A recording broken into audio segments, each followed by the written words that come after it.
All right, so today we are going to start chapter 32,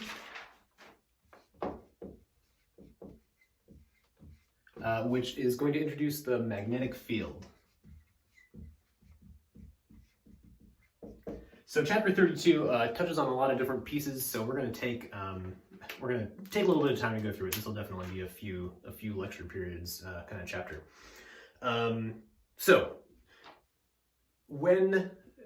So magnetic phenomena were known to ancient peoples, long ago. This included things like compasses, right, that always point north on the Earth. And also, in some form or another, people had discovered bar magnets, or lodestones, some rocks with magnetic properties.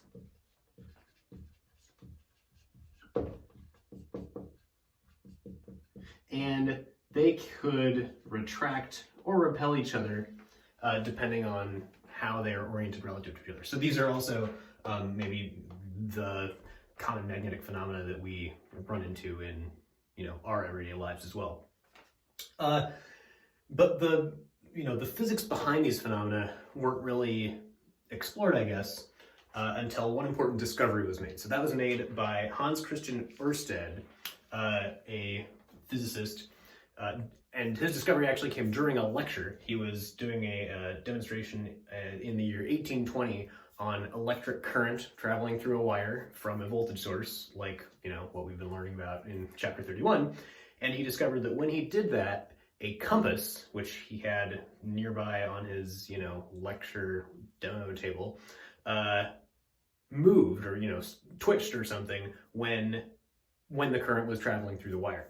So this started the idea that maybe there was some connection between electricity and magnetism, and that opened up, the ability to control magnetic fields with electronics, and that's a whole thing that we're going to be moving towards later on in this chapter. Okay, so before we get any further, I want to define the magnetic field and talk about what it is.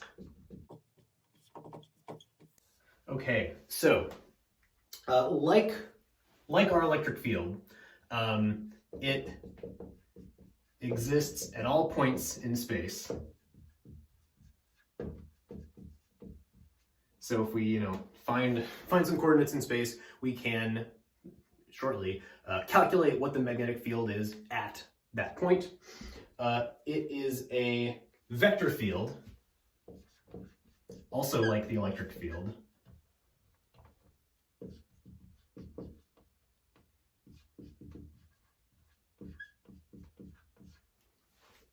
Which means that, for any given point in space, it has a magnitude and a direction.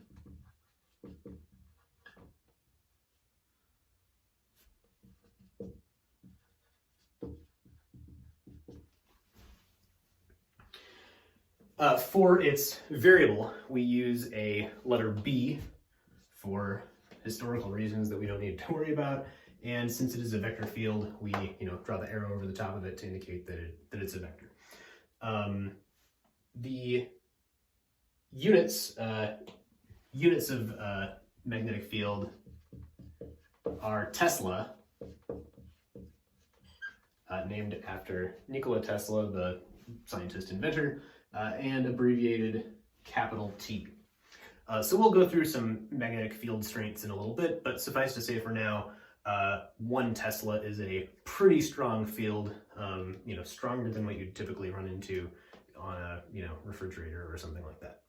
Okay, so one thing we might do is say, okay, at this point, the magnetic field is, has a strength of half a Tesla, and it's pointing in the x-hat direction or something like that, right? We do kind of the similar things we would do with an electric field. All right, so an electric field, of course, is created by charge, right?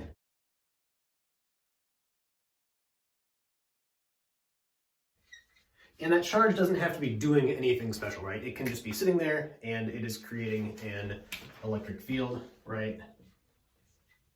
We've drawn this positive charge a million times. Our magnetic field, in contrast, is created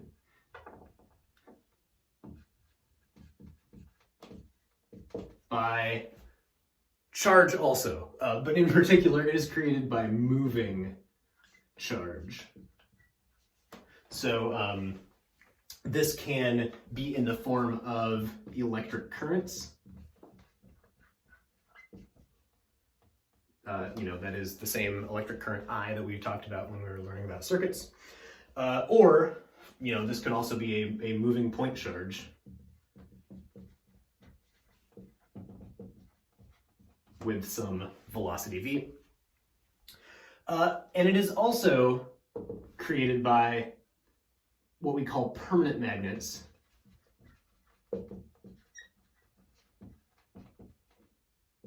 Permanent there goes in quotes because, there is, even permanent magnets can be demagnetized under certain circumstances, but, the name we give them is permanent magnets because if they're sitting there on the, on the table or on the refrigerator, they still, make this magnetic field.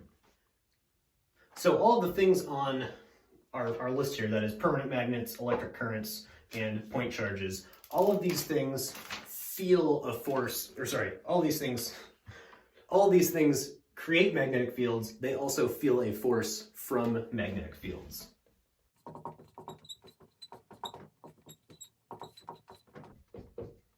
And we'll talk about, the equations behind that in a little while.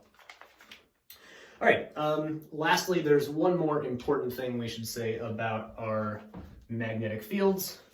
And I guess this is also a thing that parallels our electric fields, and that is that our magnetic fields also obey superposition.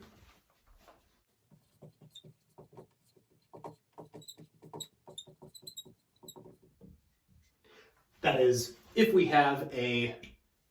know the magnetic field from a, single moving charge, and we know the magnetic field from another single moving charge, the total magnetic field created by both of those is just the sum of their two individual magnetic fields. So, superposition just means that the B equals the B from source 1 plus the B from source 2 plus whatever, however many sources of magnetic field we have, we can just add their magnetic fields together.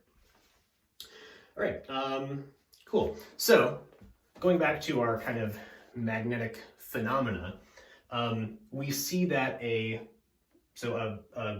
compass, let's start that over. A compass is a permanent magnet. It is a little, floating in some little low friction container. It is basically a little bar magnet, some little magnetized piece of iron.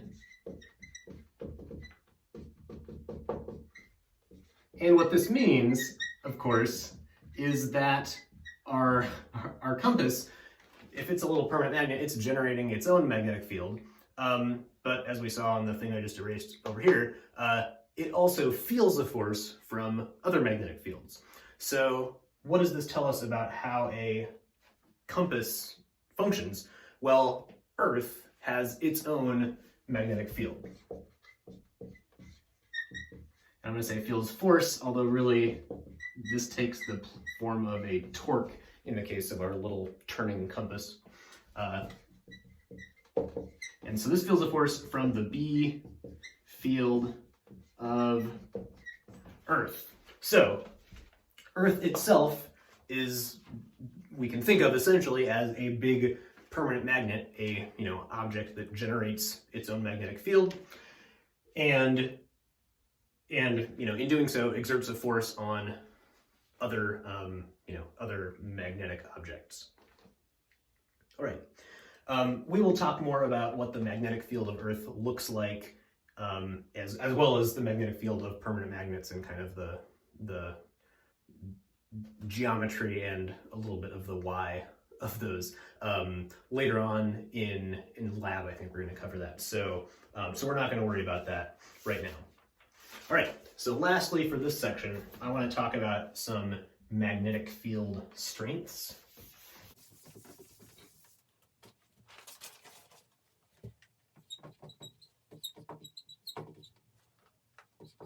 So we'll make a little table here of different places that we have magnetic fields and the strength of the fields resulting from that. So Earth, as we just said, is a source of magnetic fields. And the strength of this field is about 50 microtesla. So that is 5 times 10 to the minus 5 Tesla. This varies with geography and altitude and things like that. This is, a rough value. A typical like refrigerator magnet, so kind of a weak magnet,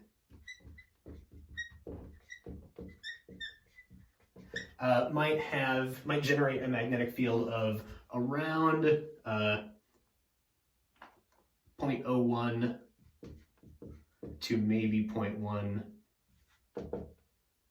Tesla.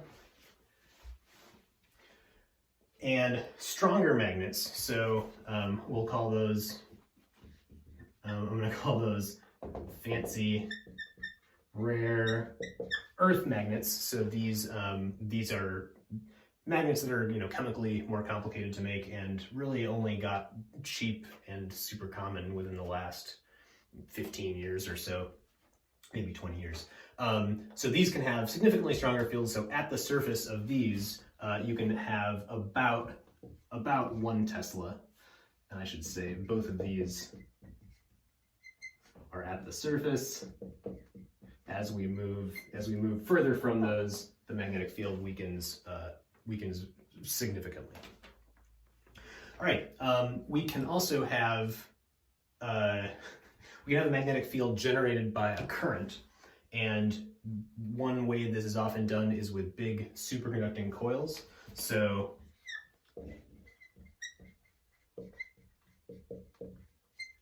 this is an electromagnet, is one that is generating this magnetic field by means of an electric current. So superconducting magnet, and I should say this is for a static field, one that is not changing in time. You can generate them. You can get magnets that generate fields between 1 and roughly 45 Tesla. 45 Tesla is kind of the biggest static field you can make by flowing current. These are, I shall say, this is the same type of magnet that is used in things like MRIs or NMR spectroscopy. So MRIs tend to work at lower fields, maybe 1 to 7 is the field strength of an MRI magnet. And then we can get higher numbers if we instead of making a static field, we have something that pulses the field really fast, pulses a lot of current and makes a big magnetic field for a short amount of time. You can get up in the 100 Tesla range.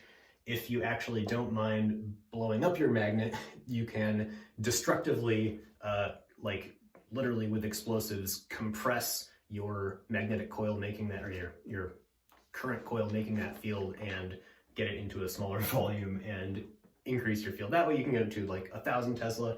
We're going to jump up a couple orders of magnitude and talk about neutron stars. So in neutron stars, it is estimated that we have magnetic field strengths between 10 to the 6th and 10 to the 11 Tesla. And this is like way higher than all these values. The reason I mention it is because there's one cool thing that happens here, and that is this magnetic field is strong enough to distort the electron orbitals around atoms enough that chemistry as we know it on Earth pretty much ceases to work. So these are magnetic fields so strong that you no longer have recognizable molecules. So that's, that would be problematic if you wanted to go hang out in magnetic fields that big.